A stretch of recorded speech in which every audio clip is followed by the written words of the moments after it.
You know one thing, Charlotte, I've learned about you? What? You are a equal opportunist person of all, like everything. You give. What do you mean? You give the HE double hockey sticks equally across the yard.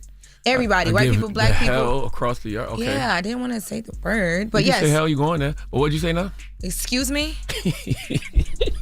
That's why you can't compliment these.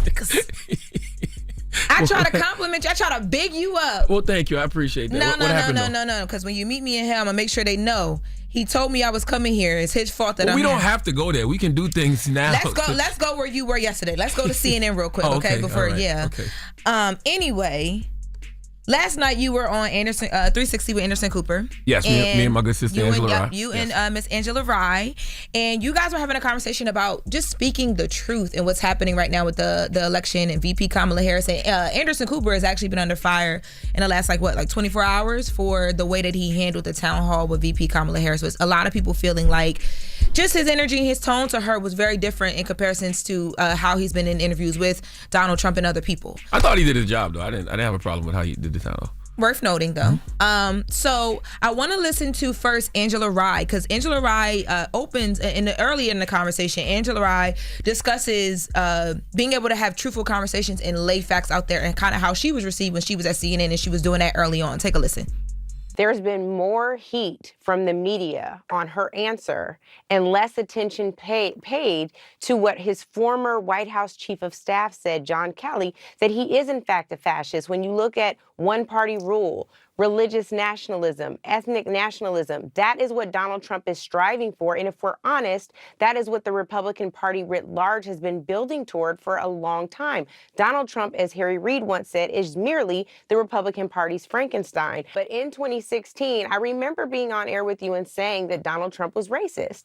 And there was immediate blowback. How could you say he's racist? What facts do you have? There is a laundry list of facts to support the fact that this man traffics in racism and he is a fascist. And I think the most important thing that we all can do as American citizens, that the media can do, is ensure that we are calling a thing a thing.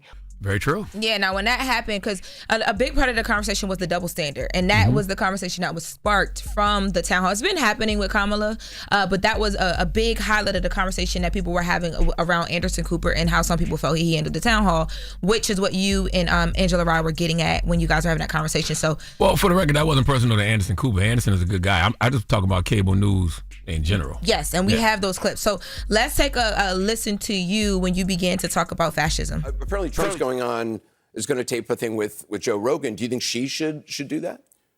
I think that she should keep calling Donald Trump a fascist. And I think that Americans need to keep looking at the rhetoric of Donald Trump, because I don't know why we're even thinking about electing somebody who's talking about putting people in camps. I don't know why why we want to elect somebody who's talking about mass deportation. I don't know why we're having this conversation about somebody who wants to terminate the Constitution to overthrow the results of an election. Aren't we supposed to be a patriotic country? Whenever somebody like Colin Kaepernick takes a knee in this country, everybody talks about, oh, that's so unpatriotic. But a guy can say he wants to terminate the Constitution to overthrow the results of an election and nobody cares. And like even me bringing it up now, you brought it back to Kamala and Joe Rogan. Anderson? Yeah. Who gives a damn? Now, I think that, first of all, let me just say that the moment I got on Twitter, I'm like, whoa, what? I didn't even know you were going to CNN yesterday. It was just everywhere. So yesterday, at first, it hit trending across the U.S. On X at 10. It jumped up to 6 this morning. You were trending, and then now it's back at 9. I think the reason why this is cutting through so much is because it was straight talk. Like, you calling it out and saying that it was BS is how I think a lot of people felt. And even if you don't agree, like I saw Fox News pick it up this morning as well, even if you don't agree, I think people do appreciate straight talk and straight to the point conversations and getting to what people think is happening without dancing around it. Yeah, it's not a new conversation for me. I've been having this convo, but nobody listens to me because I got a list, All of those news networks. No, baby, we be listening. It's just like, what are you saying? Say cease and desist. Well, I'm spitting on this mic right now.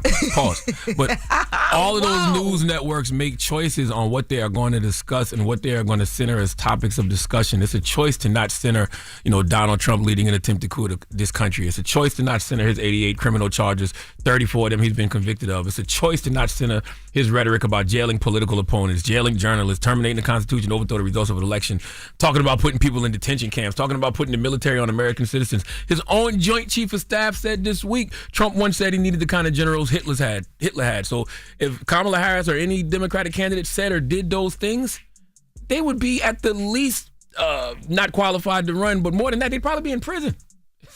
So I'm just saying, it's just a choice. And it's not just Trump and Kamala. It was Trump and Hillary. It was Trump and Biden. They're the double standard for Trump and everybody else, period. Nobody treats Trump like a threat. Not the DOJ, not the media, nobody. And it's strange. Now let's take a listen to the rest of the conversation. Right. I don't think y'all have enough conversations about it. I feel like I heard more on this network about is Kamala Harris black than I do about, Donald Trump being a fascist. Well, am I wrong, Angela? Honestly, that's bullshit. I'm sorry. Oh, I like that.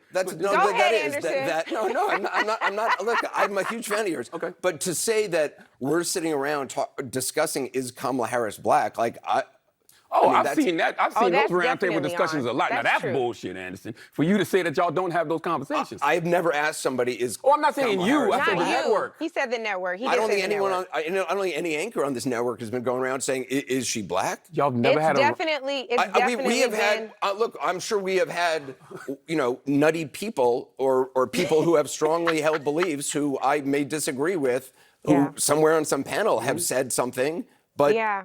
I will just But speak even- up for what I do on the show. I do believe it's important to get people different viewpoints as long as they're willing to have a legitimate conversation. Now, I want to make a point before you go in, right? So I told you guys how well this was trending on X. And normally what happens is things trend on X and they hit, the Instagram blogs and then the .coms pick them up simultaneously.